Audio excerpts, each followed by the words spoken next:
Magandang hapon sa ating lahat. Ako, Sir Nel Liman, ang tagapag-ulat tungkol sa pagbabago ng wika. Ano nga ba ang pagbabago ng wika? Ang pagbabago ng wika ay isang proseso kung saan ang mga katangian ng wika ay nagbabago sa paglipas ng panahon. Kasama rito ang pagbabago ng gramatika, bokabularyo, pagbigkas at estilo ng pagsasalita. Ang mga salik tulad ng teknolohiya, kalinangan, migrasyon at mga pagbabago sa lipunan ay nag-aambag sa pagbabago ng wika. Narito ang mga halimbawa. Ang pagbabago sa wika ay isang natural na proseso na patuloy na nangyayari. Narito ang ilang mga halimbawa. Pagdaragdag ng mga bagong salita. Ang mga bagong salita ay maaaring itagdag sa wika dahil sa mga bagong teknolohiya, konsepto o pangyayari. Halimbawa, ang salitang internet ay hindi umiiral noong nakaraan, ngunit ngayon ay isang karaniwang salita. Pagbabago ng kahulugan ng mga salita. Ang kahulugan ng mga salita ay maaaring magbago sa paglipas ng panahon. Halimbawa, ang salitang cool ay dating nangangahulugang malamig, ngunit ngayon ay nangangahulugang maganda o kahanga-hanga. Kumusta? Ngayon ay dumako naman tayo sa iba pang tanyag na natikang Pinoy. Ito ay ang pick-up line. Ano nga ba ang pick-up line? Pick-up line ay isang paraan ng pagbubukas ng conversation sa kilala or sa hindi ganong kilalang tao upang ipahayag ang kanyang sa loobin sa pamamagitan ng pagbigkas ng mga pahayag na sadyang nakakatawag ng pansin. Very common ito sa mga kalalakihan, lalo na yung nanunuyo or yung mga kalalakihang nagpapa-impress sa kanilang nililigawan. Ginagamit nila ito upang makadulot ng magandang impresyon sa mga babaeng kanilang sinusuyo or mga babaeng kanilang nililigawan. Ito ay maaaring ipahayag sa pamamagitan ng iba't ibang paraan ng pakikipagkomunikasyon. Maaaring sa text, tawag, sulat, or sa personal pakikipag-usap. Magandang gabi sa ating lahat. Ako si Juliana Marie A. Cabusog at ngayong tapos ng bigyang kahulugan ng aking kagrupo ang pick-up line ay magbibigay naman ako sa inyo ng ilan lamang na halimbawa ng pick-up lines. Kung pusporo ka at posporo din ako, edi match tayo. Mahilig ka ba magluto ng pansit canton? Kasi kapag kasama kita, feeling ko lucky me. Gusto mo bang ibili kita ng relo? O bigay ko na lang oras ko sa'yo? At yun, ang ilan lamang sa mga halimbawa ng pick-up lines. At mahalagang isipin na dapat maayos ang pagkakabigkas o pagkakasabi ng mga ito upang maging epektibo sa kinakausap nating tao. Tuloy sa lahat, dapat nating tandaan ang tamang timing at delivery ang susi sa epektibong pick-up line. Magandang buhay sa ating lahat. Ang aking assign na topiko ay tungkol sa hugot lines. Ngayon, ibibigay ko sa inyo kung ano ang kahulugan ng hugot lines o ano nga ba ang hugot lines. Ang hugot line ay isang pamusong, patama o linya na kadalasang ginagamit sa mga Pilipino sa kanilang mga pag-uusap, likhaan at patimpalak. Ang mga hugot lines ay karaniwang pampakilig, nakakatuwa, ay minsan ay maaaring malungkot o mapait. Yan ang kahulugan ng hugot line o hugot lines. Pumunta na naman tayo sa mga halimbawa, yan ay ibibigay sa kasama kong membro sa group. Ang halimbawa ng hugot lines ay ang long distance relationship ba ay yung mahal mo siya o yung malayong mahalin ka niya. Pangalawa, Paris 3 ako, punong-puno sa'yo. Pangatlo, alam ko kung ano ang pinakamasakit sa pag-ibig ay yung palayain ka. Pang-apat, si crush ay parang bala, sa iba nakalaan, pero ako ang tinamaan. Panglima, ang English ay parang mais.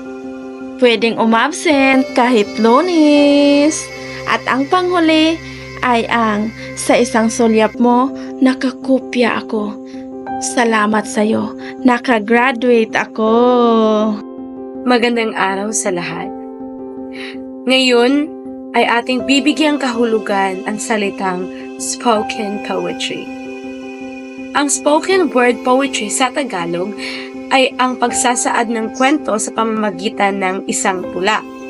Ito ay isang anyo ng tula kung saan ang may akda ay naglalahad ng tula sa madlang people, or should I say, sa madlang tao sa pamamagitan ng pagsasalaysay o narration naman sa wikang Ingles. Kumpara sa isang normal na tula, mas malikhain at may mapaghamong gawin ang spoken word poetry. Ilan lamang ang may kakayahang gumamit o may talento sa kagaya nitong tula.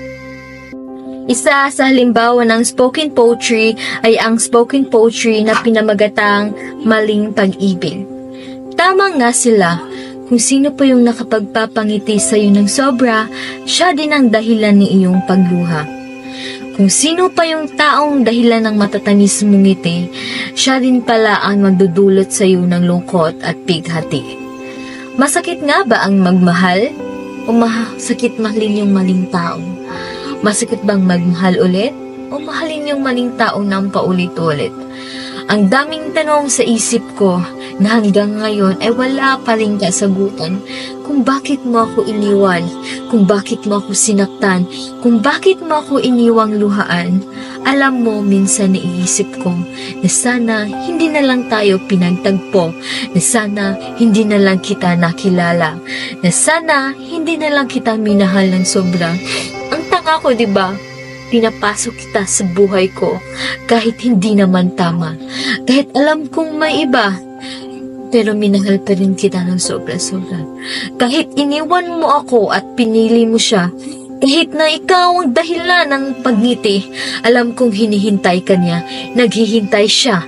Ramdam kong mas masaya ka sa kanya, ramdam kong mas mahalaga siya.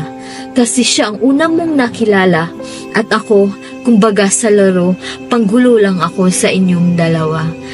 Ang sakit mong mahalin, pero alam kong kasalanan ko rin. Dahil minahal kita, kahit alam kong mas mahal mo siya.